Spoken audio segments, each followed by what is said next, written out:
주제가 선정된 이유는 2014년으로 거슬러 올라갑니다. 제가 처음 김종구 선생님을 만난 자리인데요. 그분의 작품 전시회입니다. 들어갔을 때 제가 첫 느낌은 무덤에 들어가는 느낌이었습니다. 사방에 왼쪽 벽면으로는 색다로 산수화를 그리셨고 양쪽 벽면으로는 육천자의 고백이라는 글자를 써놨는데 또 부분적으로는 색깔도 지우셨어요. 그래서 제가 곰곰이 왜 지웠을까 생각하다가 의미가 있거나 고백이니까 비밀이 있나 보다. 그래서 가까이 가가지고 글자를 좀 읽어보려고 했습니다. 놀라운 사실은 6천자 가운데서 제가 읽을 수 있는 글자는 하나도 없었어요. 여러분도 한번 시도해 보십시오. 그래서 제가 김종구 선생님께 신뢰되지만은 좀 역정을 냈습니다. 어딘가는 좀 읽을 수 있는 글자를 남겨두셔야지 어떻게 이렇게 읽는 사람들을 무시할 수가 있냐. 집으로 돌아와서 고민이 됐습니다. 저한테 분명히 문제가 없었어요. 다 한글로 쓰여 있었고 못 읽을 사람이 아니고 고학력자인데 그런데 그러면 쓴 분이 문제겠죠? 아니 글자를 어떻게 저렇게 쓰실까? 그러다 한 이틀 지나고 나서는 왜 나는 모든 글자는 읽힐 수 있어야 된다고 생각을 하는 것이? 이런 고민이 시작이 됐습니다. 기존에 하고 있었던 글자에 대한 저의 생각을 좀 돌아보게 됐습니다. 오늘 그래서 이동 선생님도 모시게 된 건데요. 글자 역사라는 것은 우리가 생각하는 것만큼 논리적이지 않았습니다. 그리고 체계적이지도 않았습니다. 36,000년의 쇼가동굴은 많이 아시실 겁니다. 말그림이죠. 밑에 코뿔 수도 있습니다. 근데 아무리 봐도 저거를 글자로 볼 사람은 없죠. 저건 분명히 그림으로 보일 겁니다. 숯으로 그렸습니다. 근데 숯으로 그렸는데, 자, 저걸 보고 이제 우리가 글을 쓰라고 한다면은 아마 한 달 정도도 쓸 수 있을 겁니다. 사르트르는 존재 연구에서 나무 뿌리를 가지고 과연 우리가 나무 뿌리를 정확히 있는 그대로 묘사할 수 있겠는가 시도를 했습니다. 그리고는 좌절을 겪었고 끝내 포기했습니다. 내 눈에 보이는 하나의 사물조차도 저것을 있는 그대로 기록하는 것은 불가능한 것이고, 만일 그것이 가능하다 하더라도 우리가 써야 할 글자의 수는 무한대로 늘어날 수밖에 없어서, 또 읽는 시간이 무한대로 늘어나기 때문에 또 읽는 동안 우리는 또 다른 생각들이 겹쳐서 결과적으로는 그 글을 쓰신 분이 원래 말하려고 했던 말을 전달할 수 없게 되는 이런 문제에 부닥치게 됩니다.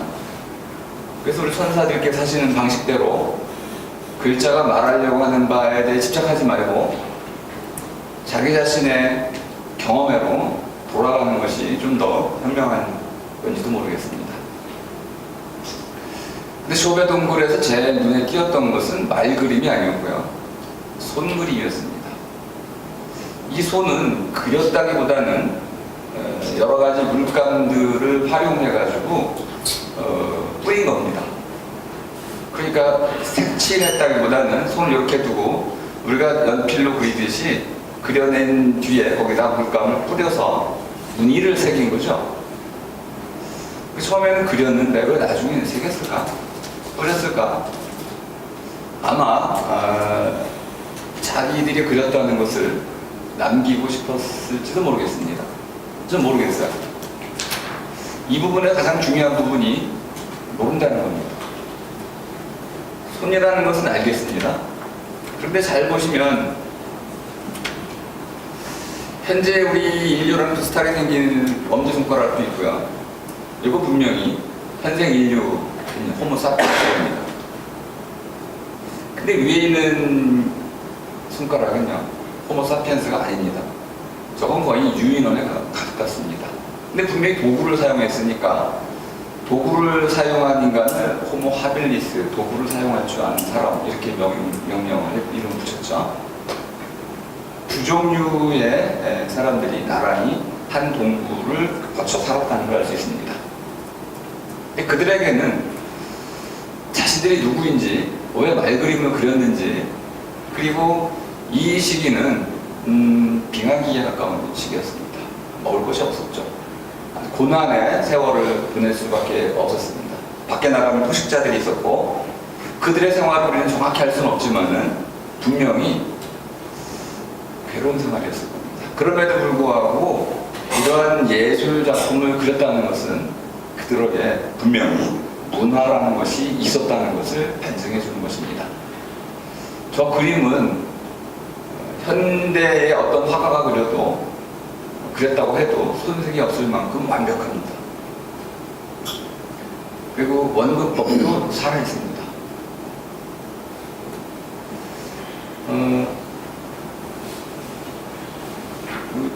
동영상 재생이 안 돼가지고 제가 이제 저쪽으로 옮겨가지고 좀 강의하겠습니다.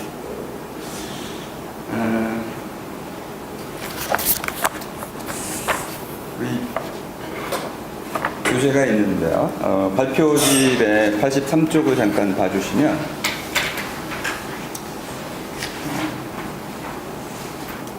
이번 기조 강연은 뭐 정말 심혈을 기울여 쓰긴 했는데 좀 길어서 부분만 좀 소개를 해드려야 될 것 같습니다. 밑에 두 번째 달라 입력과 출력이라는 말이 있습니다. 83쪽에 기억을 어떻게 우리가 봐야 될까요? 전망증 한번 소개하겠습니다. 주부들이 심지어 리모컨을 냉장고 안에 집어넣죠. 그리고 찾습니다. 어떤 분은 최악의 경우는 국그릇 안에 넣고 삶으신 분도 계시더라고요. 건망증이라는 개념을 우리가 이제 기억이 안 난다, 기억을 못 해낸다 이렇게도 볼 수 있는데 신경생물학적으로 말씀을 드리자면 안 됐습니까? 네. 네. 신경생물학적으로 말씀을 드리자면은 입력이 안 됐을 수도 있습니다. 출력만 안 되는 게 아니고 입력도 안 될 수도 있습니다. 왜 그러냐면 그거 이제 보여주려고 했던 건데 아까 잠깐 했던 것 같습니다.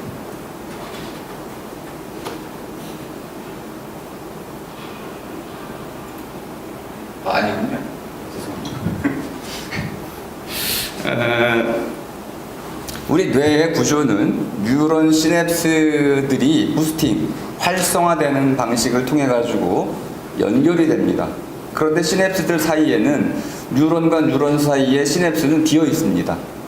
그 비어 있다는 것은 무엇인가 그 둘 사이를 다른 방식으로 연결되는 알고리즘이 있다는 거죠. 그것이 신경 전달 물질이라는 겁니다. 그 신경 전달 물질이 뿌려져야만 뿌린다고 표현하겠습니다. 또는 불 붙는다라고도 표현합니다. 보통 뇌과학에서는 부스팅이라는 표현을 사용하고 있습니다. 도화선을 떠올리시면 되겠습니다. 불똥이 딱 튀면 수만 개의 도화선이 불타오르게 됩니다. 연결이 되는 거죠. 하지만 불타오르고 난 뒤에는 순식간에 사라집니다. 그러니까 하나의 시냅스 말단과 다른 끄트머리가 서로 이어지는 과정인데요. 그러면 전달 물질을 받는 쪽은 부풀어 오르게 되고 부풀어 오른 채로 남게 됩니다. 이것이 기억이라는 현상이죠. 그러면 신경 전달 물질이 뿌려지고 또 말단이 부풀어 오르는 것이 입력이라고 볼 수 있습니다.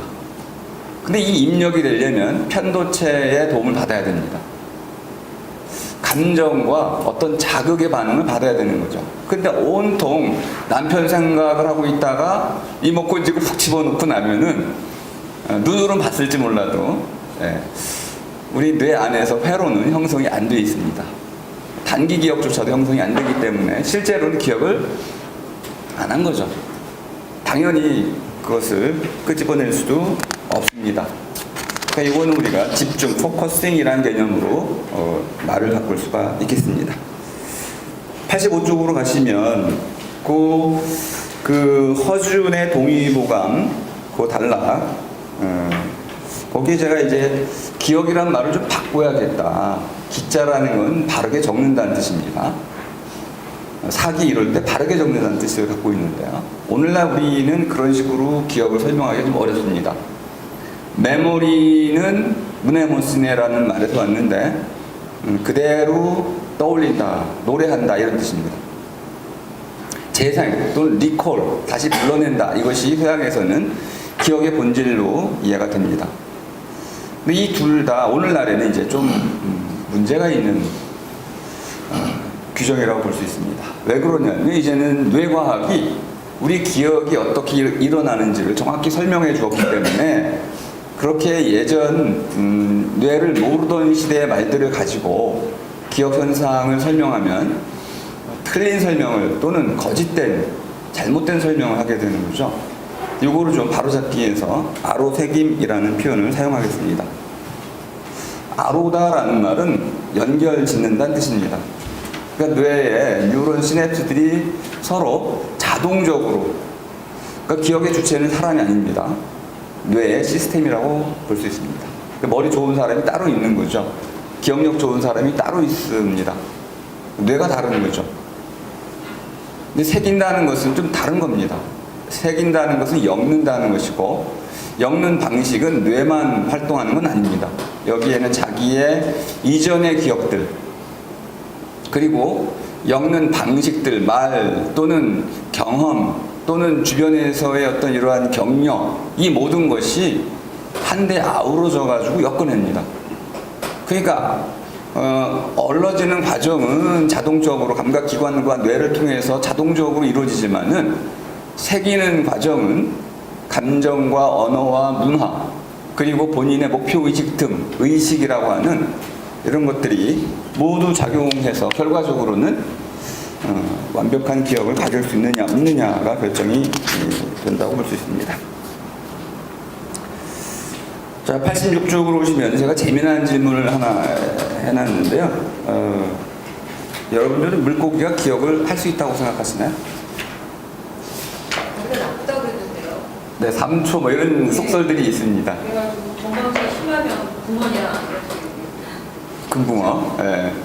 근데 그 머리 나쁜 물고기들이 어떻게 이렇게 오래 살아남을 수 있었죠?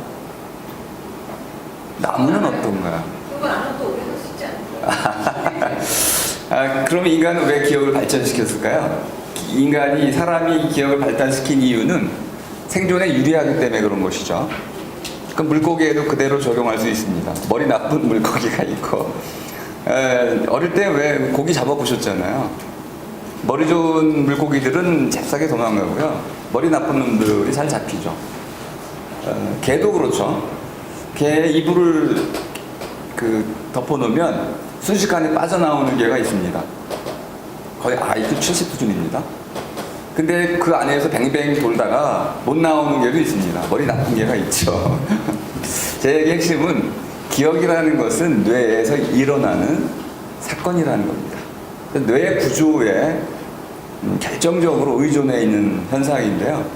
그렇다면 이제 뇌를 가진 모든 생명체 또는 요즘은 이제 인공 생명체도 있다고 한다면 AI, 그렇다면은 바로 기억을 이제 우리는 뇌의 문제로 볼 수 있는데, 뇌의 문제를 본다면 좀 더 복잡해지는 게 있습니다.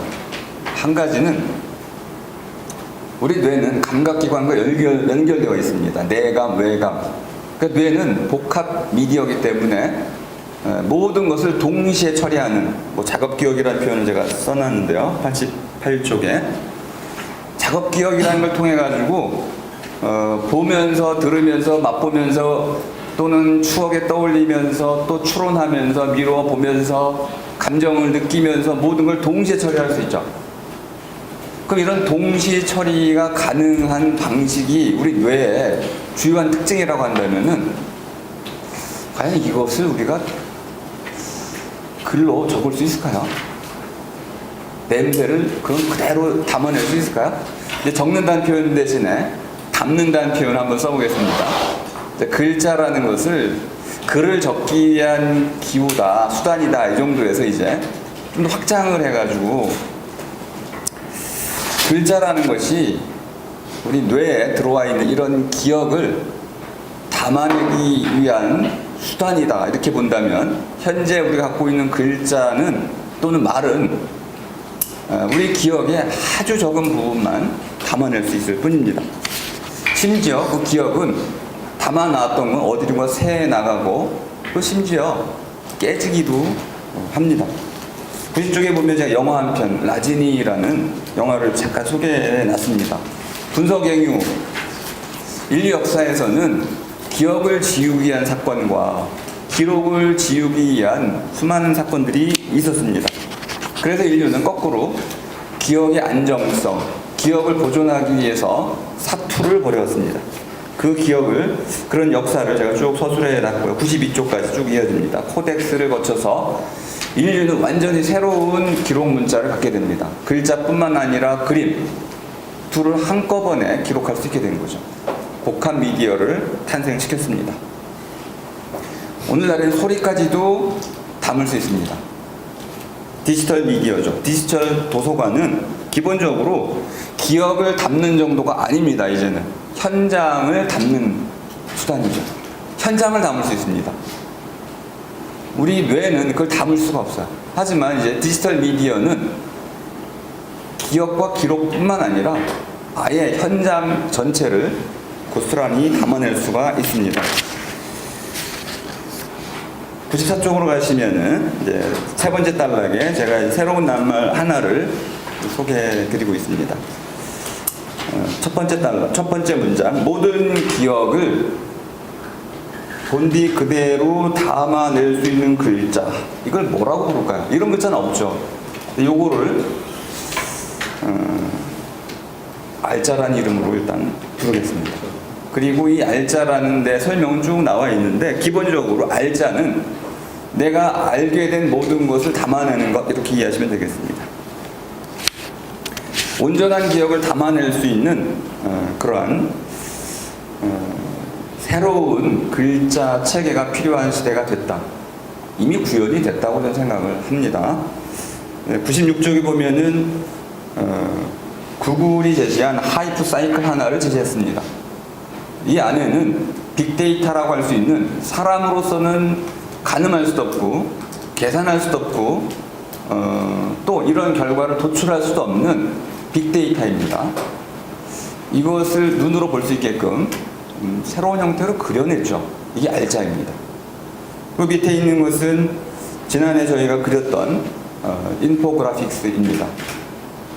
제가 이제 마지막으로 하나를 보여드리고 끝낼 건데요. 인포그래픽스는 작년의 것은 새로운 시도입니다. 실제로 우리가 살고 있는 지역이죠. 지도를 바탕으로 해가지고 그 지도를 그대로 혹시 이 하나의 이러한 그 알자 위에 담아낼 수 있다면은 어떤 형태를 취할 수 있을까? 그걸 한번 고민해서 한 7가지를 기본으로 해가지고 4개의 그 뭐 국가라고 할 수도 있고 지방이라고 할 수도 있고 이것을 담아냈습니다. 근데 좀 아쉬웠던 건 시간도 없었고 저희가 3개월을 뭐 굉장히 노력을 했지만은 시간이 좀 많이 부족했고요. 또 능력이 좀 많이 딸렸습니다. 앞으로 이거를 더 발전시켜 나가면 아마 이런 형태가 될 거라고 예상을 하고 한번 보여드리겠습니다. 2014년에 만들었던 것인데요.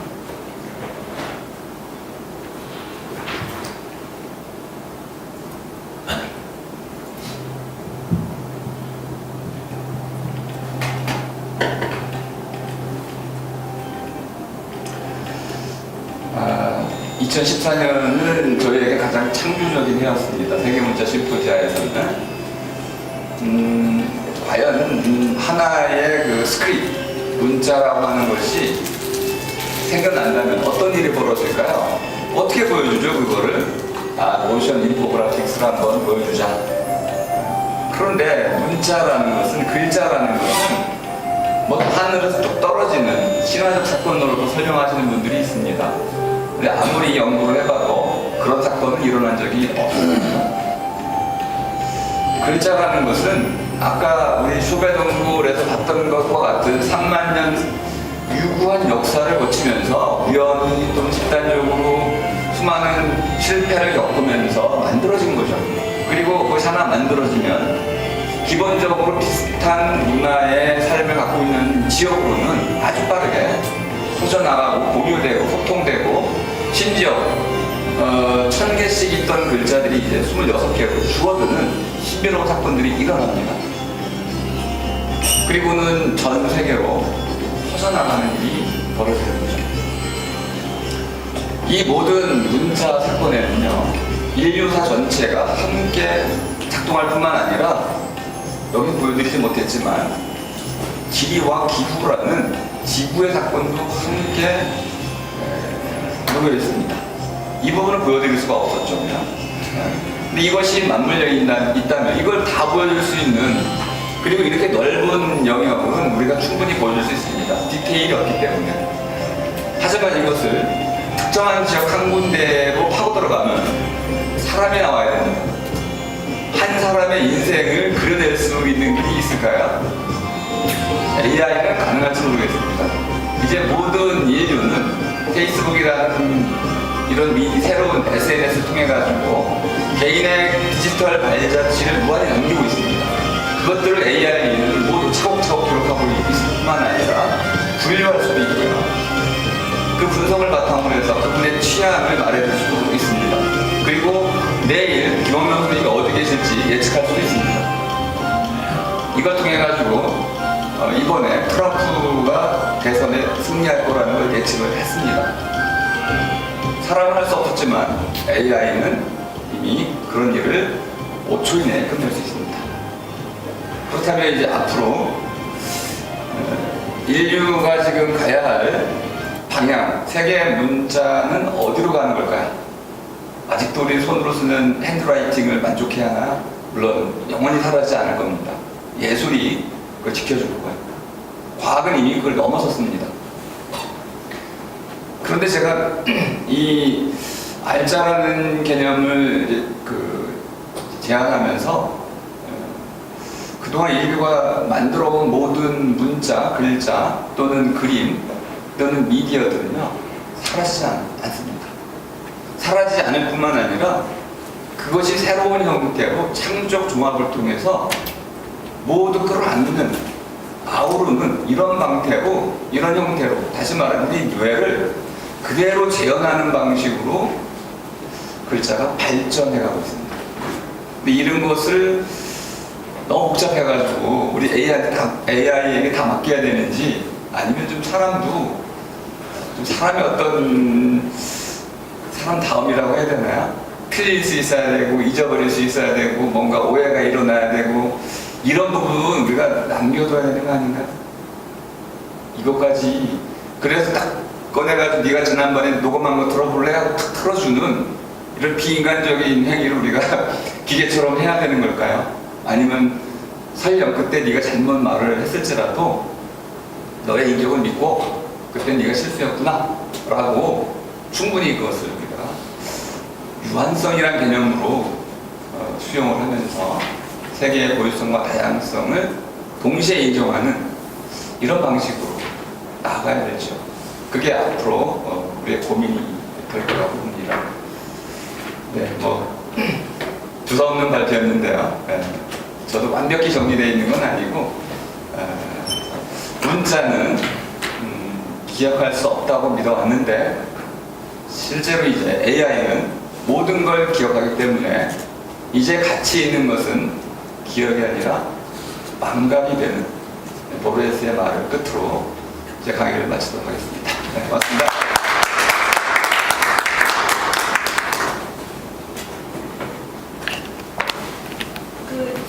간단한 코멘트라도 좀 들어보시죠. 그럴까요? 예. 네.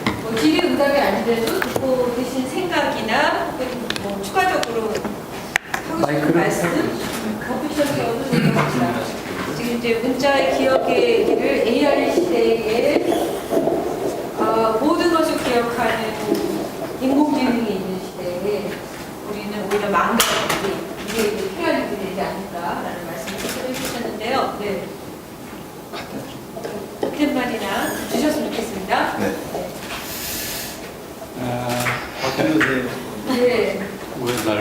바뀌는 그래도 저기 글로벌 강수를 안 한다고 생각하시면 예, 네. 안녕하세요. 네. 박희근입니다. 네, 감사합니다. 저기 그 문제가 네. 문자하고 기억의 문제를 이제 서양 철학에서 제일 먼저 제기한 사람이 플라톤인데 그 토트의 그 신화에 이제 토트라는 이집트의 왕이 처음으로 문자를 발명을 해가지고 네. 신나가지고 아 이게 이제 그 동네 사람들 참으로 하는 게. 네. 그 지적으로 도움을 주고 네, 네, 경제적으로도 도움을 주고 그럴 거라고 네. 그러니까 누군지 제가 좀 자세히 기억이 안 나는데 탐으로 함께해서 예, 야, 너 나타무르가 그랬는데 네. 토트가 네. 그게 아니라 문자를 만들어 가지고 사람들이 자기네들이 기억해야 될 거를 밖에다가 저장을 하기 때문에 네. 바보가 됐다. 점점 기억력을 잊어버리게 될 거다. 네. 그런 얘기를 했는데 네. 그런 관점에서 보면은 문자의 발명이라는 게 뭐 별로 그러니까는 도움이 되는 건지 아니면 생존에 진짜 도움이 되는 건지 얼마나 시간을 두고 봐야지 그게 오히려 그러니까는 기억력 상실증으로 네. 가서 인류가 멸망하게 될 수도 있는 게 아닌지. 예, 어떻게 생각하십니까? 일단 그 부분 저는 모릅니다. 좋은 점이에요. 정말 그거는 너무 어려운 문제고요. 그런데 지금까지의 그 거쳐온 인류 역사만 살펴본다면 문자를 지배한 쪽이 뭐 말이 좀 이상할 수 있습니다. 승리자가 됐습니다. 제국이 됐고 그 문자를 지배하는 자가 권력을 갖게 되는 그러니까 생존율이 좀 높다고도 할 수 있나요? 뭐 그런 개념은 맞지 않겠지만은 이렇게 얘기하시는 분들이 많더라고요. 역사는 반복된다. 그러면 저는 반문을 합니다. 정말 반복된다고 믿으시나요? 이제까지 5만 년, 200만 년 동안 한 번도 없었던 것이 몇십 년 만에 이렇게 생겨나는 시대를 살고 있는데 뭐가 반복된다고 그러시죠? 암을 고치는 시대, 평균 수명이 80이 넘어가는 시대, 목성을 가고 토성을 가는 시대 이런 걸 반복이라고 하신다면은 그럼 언제쯤 살아보셨죠?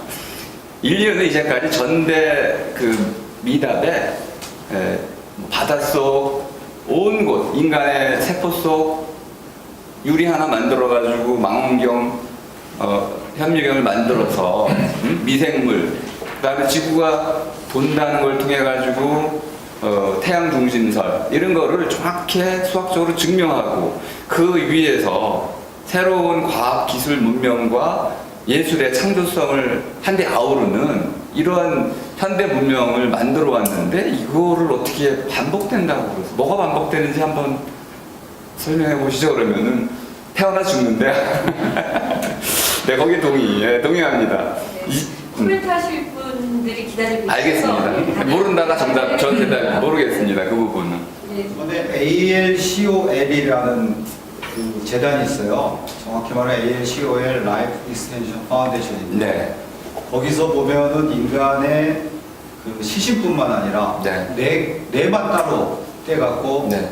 이제 에콰지루스에다 저장을 하는 거예요. 예. 그러니까 지금 이제 과학이 뇌를 이제 재생할 수 있는 정도까지 돼서 뇌하고 뭐 로봇을 연결시키면 로봇가 내 생각대로 움직이는 것까지 네, 되잖아요. 네. 앞으로 부활시킨다 이거지. 네. 거기까지 이제 갔는데 그랬더니 또 네덜란드 연구소에서 뭐가 그랬냐면 네. 왜 오프라인으로 걸 재생하네. 그렇죠. 근데 디지털로 재생하게. 그렇죠. 지금 거의 뇌를 디지털 상태 재생하는 단계까지 갔고 네. 러시아의 뭐 이츠코프라는 재벌은 네. 자기가 2025년까지 다 부활하는 걸로 네. 프로젝트에 네. 수십억을 갖다가 수십억도 넘겠죠. 예. 수백억 이상을 갖다 기증했는데 네. 그래서 저는 그런 시대에 과연 기억이 뭔가 망각이 뭔가에 대한 논의가 있어야 될 것 같고 그렇죠. 또 기억을 할 때 에카르테스 실험이 저는 굉장히 의미가 있다고 봐요. 이 실험을 그거 뭐지? 그거 뭐냐면은 똑같은 여자 얼굴 보여준 거예요. 근데 그 인간의 눈으로 인식할 수 없죠. 동공만 조금 큰 거야 한쪽 예. 얼굴이. 근데 남자들한테 어느 여자가 매력적이라고 그러면 똑같은 여자인데 네. 다 그 동공이 확대된 여자가 다 매력적이라고 느끼는 거예요. 0.1초만 보여줘도. 네. 그건 무엇을 말하냐면 인간의 기억이 뇌에서만 하는 것이 아니라 네. 유전적으로 몸이 한다는 동공이 확대된다는 것은 뭐 껌껌한 데 들어가도 확대가 되지만 대개는 상대방에게 관심을 가졌을 때나 네. 좀 번박한 얘기지만 네. 섹스할 때 오르가즘을 그렇죠, 가질 때가 그렇죠. 그렇기 때문에 네. 그걸 매력적인 게 0.1초 동안 그게 동공이 확대됐는지 안 됐는지 네. 모르더라도 그러니까 인간의 뇌보다 더 뇌를 갖다 관장하는 거는 유전자의 기억이다. 네. 뭐 이렇게 이제 결론을 내리는데 예. 그렇다면 기억의 문제도 우리가 문자를 넘어서서 어떤 38억 년의 어떤 생명에 새겨진 기억들 그렇죠. 그런 것도 얘기해야 되는 거 아닌가 두 가지입니다. 제가 이제 여기 이제 글에는 지구의 기억이라는 말도 썼는데요. 네, 생명체의 기억, 이제는 디지털 기억, 네. 또 저는 브레인 커피, 것까지는 쓸 수가 없었는데, 아까 말씀하신 그 모든 것은 과학적으로 구현되어 나가는 중이죠. 그것이 인류에게 축복이 될지 재앙이 될지는 사실 모릅니다. 모르는 문제를 추진하는 것은 위험하다고 생각합니다. 좀 진단하고 그리고 동의를 받는 과정을 거쳐야 된다고 봐요. 소수 엘리트들이 탁 실험실을 만들어 놓은 뒤에 터뜨려버리면 사람들은 환호할 수밖에 없습니다. 그런데 그 환호 이전에 이거 우리가 만든 게 무엇이 핵폭탄을 만들었잖아요. 비키니에 실험하잖아요. 사람들이 와서 구경했단 말이에요. 그 20만 명이 죽었습니다. 그러면 사람들은 모르고 죽은 거죠. 만든 사람은 알았을까요? 만든 사람도 모르고 만들었습니다. 그러니까 우리에게 중요한 것은 앞서가는 게 아니고 함께 가는 거라고 저는 생각을 해요. 공론장이라고 하는 세계문자 심포지아도 그런 역할을 하고 있는 건데요. 과연 기억이라는 것이 사적 기억만 있는 게 아니고 공적 기억이라는 것도 있어서 우리가 우리 시대를 어떻게 기억해가지고 후대에 넘겨줄 것이냐 이것들은 개인의 문제를 넘어서 우리 사초 문제가 있었잖아요. 그죠? 대통령 기록물 이거는 사적 기록이 아닙니다. 그러면 공적 기억의 문제는 공론장 안에서 다뤄줘야 되는 것이고요. 그러니까 기억의 문제는 너무 차원이 많아서 물질 단위, 문화 단위, 역사 단위, 사적인 차원과 공적 차원이 다 좀 세밀하게 다뤄졌으면 좋겠다. 네. 경기대학교 네. TV에서만 뵙다가 이렇게 뵈니까 반갑네요. 창의력 치고 네. 많은 상상력을 네. 담아준 좋은 발제, 알자부터 시작해서 다양한 얘기를 네. 참 흥미롭게 들었거든요. 네. 그러면서 저는 아까 뒷부분에 얘기해 주셨던 네. 트럼프를 마치고 일단 인공지능을 네. 네. 그리고 인간이 가졌던 바둑이라는 것 기능들을 네. 결국은 인공지능에 의해서 다 인간을 이기고 있지 않습니까? 네. 결과는 트럼프를 뽑고 세계는 혼란스러워졌고 우리 과거에 박근혜 대통령이 당선도 맞추고 그런 게 있었죠. 트럼프 뽑은 건 사람이었습니다. 네. 그렇지만 그런 그 맞춘 거죠. 예측을 해서 예. 또 예측도 많이 따라갔거든요. 예. 그런 측면에서 정말 이런 이 기업과 문자 이런 역사를 만들어가는 과정들이 이 디지털 시대가 상당히 비극적인 결과를 이미 잉태하고 있는 것 아닌가. 네. 이걸 어떻게 대처하고 생각하고 또 사고해야 될 것이냐. 첫 번째 하고요. 두 번째는 이 문자가 제국주의 말씀해 주셨는데 네. 우리가 어려서 영어를 배우고 여러 맞습니다. 언어를 배웠거든요. 네. 근데 저희 아들이 성악을 하다 보니까 요즘 또 제가 독일하고 이탈리아를 계속 다시 이제 공부 옛날에 했던 걸 다시 또 보는데 저는 또 요즘 중국어를 계속 하고 있거든요. 왜냐하면 중국이 너무나 힘이 센 권력이 그 집안에서는 뭐 몇 개 언어가 왔다 갔다 네. 우리 문자 제국주의의 이 힘들이 네. 결국 영어와 중국어가 지금 세계 모든 사람들을 좌우하는 그 문자의 힘으로 네. 지구의 미래를 밀고나가고 있고 다들 중국을 향해서 중국을 향해 미국을 향해 이제는 더 중국을 향해 달려가고 있는 모습들 문자 제국주의 전형적인 모습이 아닌가. 그렇다면 앞으로 미래는 어떻게 될 건가. 역사를 아까 쭉 보여주셨는데 네. 저는 상당히 앞으로의 미래를 보는 것이 흥미롭지 않을까. 말씀을 부탁드립니다. 세계문자연구소가 만들어진 배경이 바로 그 부분이었는데요. BBC에서 그 100년 뒤에 문자 생태계 연구를 했는데 그 결과가 너무 참혹했어요.